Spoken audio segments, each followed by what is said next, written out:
suis Io Cagnon Jérôme, responsable du garage Cagnon, technicien mécatronicien, diplômé de l'école royale du matériel au Maroc, passionné de Christ et de l'automobile.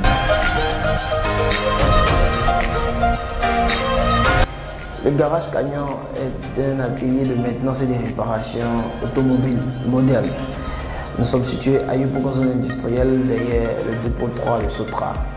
Et au garage Cagnon, nous offrons la réparation automobile, la maintenance, les contrôles et les services de conseil. Et ces grands services ont en leur sein des réparations mécaniques, électriques et électroniques, des contrôles constructeurs qui permettent de contrôler toutes les parties du véhicule afin de pouvoir établir leur degré d'usure et les nécessités de remplacement. À côté de ça, dans le conseil, nous faisons l'accompagnement à l'achat, l'orientation à l'achat et les différentes prestations pour permettre aux propriétaires du véhicule de pouvoir mieux prendre soin de son véhicule et d'assurer sa longévité.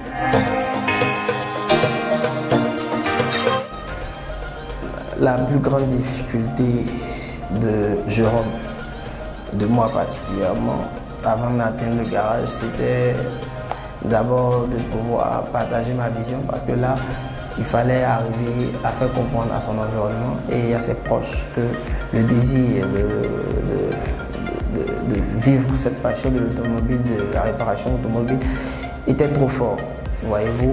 Et donc, revenir après un bac D au lycée classique, revenir faire un CAP qui équivaut au BPC, c'était un peu paradoxal.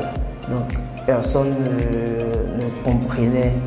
J'étais à la limite pris comme un fou. Voilà, c'est quelqu'un qui ne savait pas ce qu'il voulait faire de sa vie.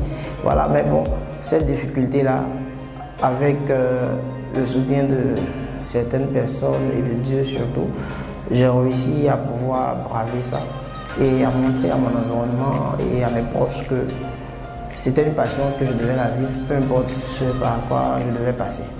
Ça, c'était ma difficulté pour la résumer. Et la deuxième difficulté, c'était celle de pouvoir rassurer les clients de ce que j'étais à même de pouvoir offrir un service de qualité. Voyez-vous, quand on est encore très jeune, même si on est pétri des talents, le client se dit qu'il est quand même difficile de faire confiance à quelqu'un qui est encore jeune. Voilà. Donc, il fallait arriver par des méthodes assez professionnelles à prouver qu'on était à même de pouvoir réparer les véhicules et de donner un service de qualité comparable à ceux des constructeurs automobiles.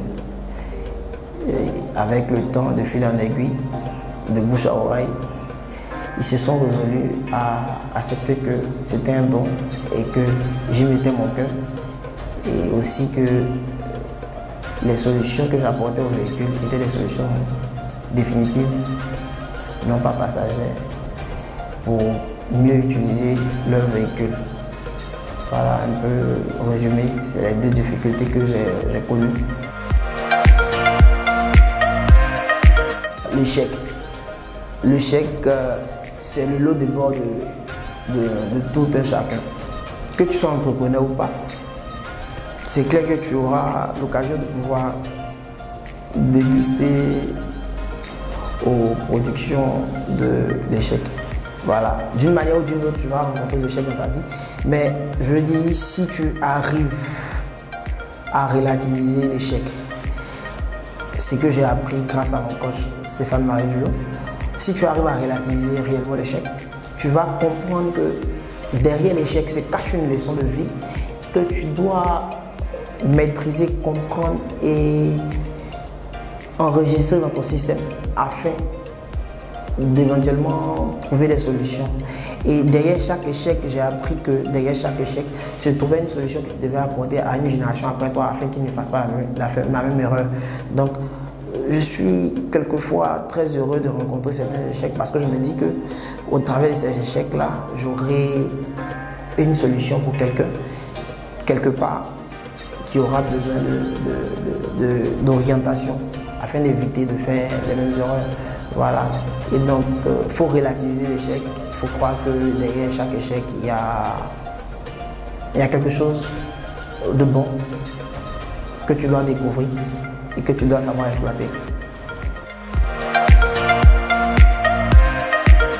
Donc, concernant les réussites, pour commencer par moi, la plus grande réussite pour moi, c'était de pouvoir arriver à faire comprendre à mon environnement, à mes proches, que c'était pas négociable et que c'était une passion et que coûte que coûte, je devais vivre cette passion. Ça, lorsque j'ai réussi à faire comprendre ça à tout mon environnement, je me sentais déjà satisfait. Je me disais que tout ce qui était conçu correctement dans l'esprit était facile de pouvoir le déployer. Et donc cette réussite-là a été la plus grande réussite pour moi. Voilà. Bien vrai que la vie nous réserve encore plus de surprises. Peut-être qu'on aura l'occasion d'avoir d'autres challenges supérieurs. Mais pour l'instant, je pense que c'est la plus grande réussite pour moi. À côté de cela, pour le garage gagnant, je dis que chaque jour est une réussite. Chaque client satisfait est une réussite pour nous parce que la réussite dans mon entendement, ce n'est pas d'avoir, je veux dire, une entreprise qui a un grand capital ou je ne sais pas, mais pour moi c'est d'arriver à satisfaire quelqu'un. Voilà, arriver à répondre à un besoin de société, c'est cela ma plus grande réussite. Et donc chaque jour, lorsqu'on arrive à livrer un véhicule et que le client, sinon le propriétaire du véhicule, me rappelle, me dit qu'il est satisfait du service qui a été fait, je suis heureux, je suis satisfait. Je me dis que le reste, ça va venir avec la qualité du service que l'on fait. À tous les grouilleurs, à toute personne qui est désireuse de vivre sa passion, d'exprimer son désir, il faut qu'elle sache une chose, c'est que tout ce qu'on fait demande du temps et de la persévérance. Et mon père me disait, alors que je me lançais à plein dans l'activité, et que rien de durable ne s'acquiert sans souffrance. Et qu'il fallait que de la sueur coule pour que le pain soit béni. Et donc, ces paroles-là sont restées gravées, de sorte à ce que j'ai compris, sinon j'ai enregistré qu'il fallait toujours que je fasse des efforts et que je laisse venir les choses en leur temps.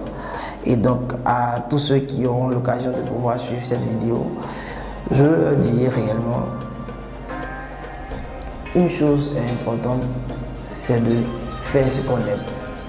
La seconde chose, c'est de le faire tellement bien que autour de soi, dans son environnement immédiat, on se rend compte que tu es une solution à un problème et de laisser le temps aller. Parce que Dieu fait toutes choses en son temps. Et que quand la mangue est mûre, qu'on lance une pierre ou pas, elle finira par tomber. Et donc, forcément, si vous faites avec le cœur et vous mettez de la qualité dans le service que vous offrez, vous finirez par briller.